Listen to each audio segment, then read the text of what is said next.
Hey everyone, GC Smith here and welcome to A Touch of Magic, and today is the first video in a brand new series, Tier 2 Thursdays, where I aim to give you a deck list every Thursday for one of the different formats of Magic, standard or modern most likely, which fits in the category of Tier 2. Now if you don't know the tiers of Magic, Tier 1 is the decks that win Pro Tours and GPs, the big flashy Tier 1 decks, which at the moment include, say, mono blue and mono black, as well as the blue-white control, roll monsters occasionally, and all the variants of those different type of decks.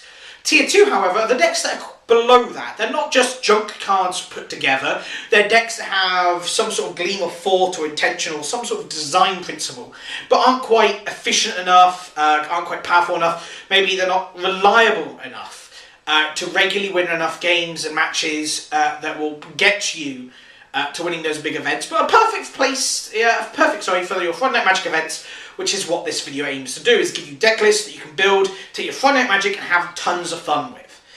So, let's get into the deck list and the deck tech. And I just want to point out the deck list for all of these decks in these videos will be put in the description below. So if you've watched the video, like the deck, and want to go back and build it, well, don't have to watch the video again. You can just look below and see all the cards that are involved in this deck list. Now, today's deck is going to be for standard and is a Naya Deck. I haven't really got a name for this deck other than the first deck that we'll be doing in this series, but it does have an interesting combo, which we'll come to after the card list. So let's start off with the real estate for the deck. The land base is always the best thing to cover. Since this is a Naya Deck, we will need red lands, white lands and green lands in this deck. And obviously that involves going for the first thing, and that is shocks. Yes, we'll be having 4 of each of the shock lands in these colours, which means we'll be having 4 Temple Gardens, 4 Sacred Foundries, and 4 Stomping Grounds, which gives us 12 of the 24 land we'll be running in this deck. The next 12 land will be covering 2 of each of the Skylands for each of these colours, so that means 2 Temple of Abandon, 2 Temple of Triumph, and 2 Temple of Plenty. Leaving us, I think if the math's right, done with 18 lands, leaving us 6 lands left to do. Which, since when we come to the creatures, you'll see what kind of colours we will need. The emphasis will be on green, so we're going to be running 3 forests. Next up, the most important colour is red, so we'll be running 2 mountains. And finally, a plains, so we have at least 1 plains that enters untapped without damaging us. I think that's a nice even split of the land. I've done a little bit of play testing around on drawing and stuff, and I think this is a perfect kind of land base for the deck. 24 is the right amount of land I think the deck needs. I don't think really needs any more than that, and I think that's the perfect split of colours. So, let's come to the creatures. Now, the first 2 creatures we're going to need are the most important creatures in the deck. They're the key cards to this, as well as some of the other cards in the deck that really help bind it all together. And the first of these creatures is Felhide Spiritebinder. This is a 4-drop Minotaur from Born of the Gods that has inspiration when it untaps. You may pay 2, 1 colour, 1 red. If you do, create a token copy of a creature you control. Token gets haste and you sacrifice it at the end of the turn. Very good card for this combo, and after I've given you the deck list, you'll see completely why, or at least I'll explain why. The second card we need is Aurealia the Warleader. This is a legendary card from Gatecrash. This is the guild leader for Boros in Gatecrash.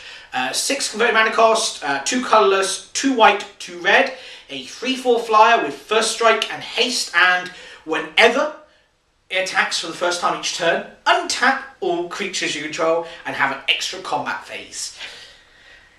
We also want to be having 4 Sylvan Caryatids for mana fixing and mana ramp, and we'll be wanting 4 Elvish Mystics. These are cards you should have seen quite a lot, so I don't really need to explain to you guys what they do. The next card we want is Trostani, Voice of Selesnya. This is a 4-drop, 2 green, 2 white, 2/5 if I believe, that has, whenever a creature enters the battlefield, you gain life equals, or enters the battlefield under your control, you gain life equal to its toughness, and some sort of mana cost tap, populate, which is create a copy of token creature you control. Has to be a token for populate. Next up, we're going to be running 4 Boros Reckoners. 3/3 for 3 hybrid mana costs. Each of those mana is red or white, so it can be any combination of red or white mana for all 3. It has a really cool nifty ability. Whenever it takes damage, you may deal that much damage to target creature or player. It's a very good card, and that's from Gatecrash, and Trostani actually is from Return to Ravnica. Actually, I probably should have pointed that out before we got anywhere too far in the video, actually. Next up, we need Loxodon Smiter, rare, also from Return to Ravnica. This is a 3-drop 4/4, 1 colourless, 1 green, 1 white. Can't be countered, and if it was ever to be discarded from your hand, put it onto the battlefield instead. A very nice card, which especially works in the current meta, with mono black being such a big thing. They can't Thought Seize it away, and with control being a big thing, it can't be countered either. It can only be killed. And it's such a nice card. It's very, very good in the current meta, and very mana efficient for the power it provides, and it's going to be a very good player in this deck. Next up, we've got our non-creature spells, and these include 2 Selesnya Charm. As you can see, our curve and our power is quite good. We've got the 3/4 power covered. And I don't really think 4 power, 4 toughness creatures are going to be that big an issue for us. What are going to be big issues for us are the 5 power creatures and above. These include things like Polychronos, the big players that we'll see in the current meta. And Selesnya Charm is a perfect way to help deal with them, or help us push through extra damage in the late game, or even give us a token if we really need the token for some reason. It's such a good thing, so we're going to have 2 of those. We're going to have 2 Mizzium Mortars, a great early game kill spell, deals virtually anything, really early game at 2-drop, deals on parity with a lot of creatures, even ahead of parity on things like Loxodon Smiter. And by that I mean ahead of the curve, like we only need to pay 2 mana to kill their 3 mana creature. So like our mana efficiency is a lot better than theirs. It's 2 of those. It also has the Overload ability that helps us deal with things like Pack Rats, which is also definitely good. We also want 2 Springleaf Drum. We want a way to tap Felhide Spiritebinder without having him to attack all the time. It may not be safe for him to attack, but we definitely want ways for him to tap. And if you can generate a mana while doing so, well, I'm not going to complain about that. Then we come to Unflinching Courage. Such a good enchantment. We'll have 2 of those as well. And 2 of the drum, actually, I should have said as well. So 2 Unflinching Courage. This gives you +2/+2 lifelink and trample to enchanted creature. So it's a really good way of helping us get extra damage through, as well as giving us a comfortable amount of life to not really worry about taking damage, which goes really well with Trostani. We're going to be gaining lots of life in this deck, and we're just going to have a lot of power here to wield with. And I know from personal experience with a guy at shop who runs a hexproof deck that Unflinching Courage can be a real pain to deal with. The final non-creature spell we're going to be running is 2 Ajani, Call of the Pride. I think the White Planeswalker here does a lot of stuff for this deck. +1 counters, nothing to be sniffed at across our creatures, making Boros Reckoner 4/4/5/5, making Loxodon Smiter bigger. Making these cards bigger is really good for us and helps us deal with the 5/5s and 6/6s and stuff that you will see in standard that we can't really easily deal with. The flying and double strike really helps us just finish the game off. And with the amount of life gain we've got, its ultimate's actually very powerful. If we hit the ultimate, we're going to be gaining hundreds of cap tokens if we get our life up loads. And it's just a really good way to secure the game. So that's the entire deck list done there. That's all 60 cards, which should be. If I've missed any, well, they'll be in the description below, and I'm sorry if I have missed any. But the really good interaction of this deck is just the sheer amount of really good powerful creatures we've got here. And it gives us a lot of consistency of just power. But the most unique thing of this deck is an infinite combat phase combo. You see, with Felhide Spiritebinder untapping, we can create a token of target creature if we pay the 2 mana.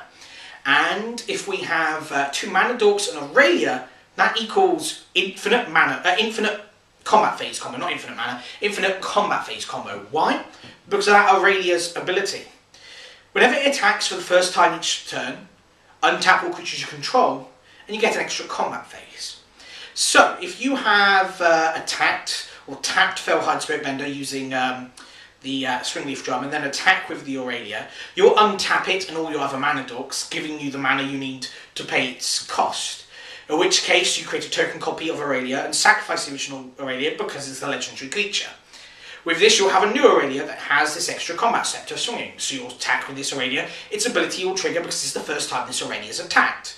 Once again, your creatures untap, since you tap them to create the mana for Felhide Spiritebinder, even him if you have the Springleaf Drum out, and you pay the mana by tapping them again, as I say, to create another token. And so you're attacking loads and loads and loads and loads and loads, and just dealing all this damage to your opponent. And as long as you haven't got any blockers, you've got infinite combat phase. Combine that with the fact that you can give your creatures +2/+2 and trample with the Selesnya Charm, which, if it's one of your other creatures that you're not replacing, if it's not a Aurealia, it keeps that for all your combat phases. It's another reason why I like Ajani here. Giving flying a double strike to a creature which lasts for all of your combat phases, giving it +1/+1 counters, which is powerful for all of these combat phases, is just really cool. We've got infinite combat phases, we're doing all this. But we don't need to rely on the infinite combat phase combo. Yes, it's very powerful, it can catch our opponents off guard and just win the game like that because they haven't got any flyers. Heck, if you've got Springleaf Drum, you only need Aurealia to attack and you'll just kill them because you've got Aurealia that's constantly swinging at them in the air for infinite damage. But we've also got great cool combo going off. Felhide Spiritebinder, creating token copies of creatures which you can then copy with Trostani, populate ability. You'll have 2 tokens, one of which has haste and gets sacrificed, but it's allowed you to create a token copy of like Boros Reckoner or Loxodon Smiter. So we're now able to create Loxodon Smiter tokens and we can populate each and every turn. So we've now got these tokens or creatures that we shouldn't have tokens of because we can't normally get tokens of them, that we're now able to keep around on the board, even if we have to sacrifice. We're now going to be able to build a board of Reckoners. Multiple Reckoners, loads of Reckoners. You can easily raise pack rat with those. It's such a nice combo deck, and I think it will work really well. I just like the look of this deck, I like the feel of this deck, the play testing it's done quite well, won a couple of games and everything. So I don't think it'll be too bad a deck for you guys to run your Magic. Yes, it's not the cheapest deck in the world.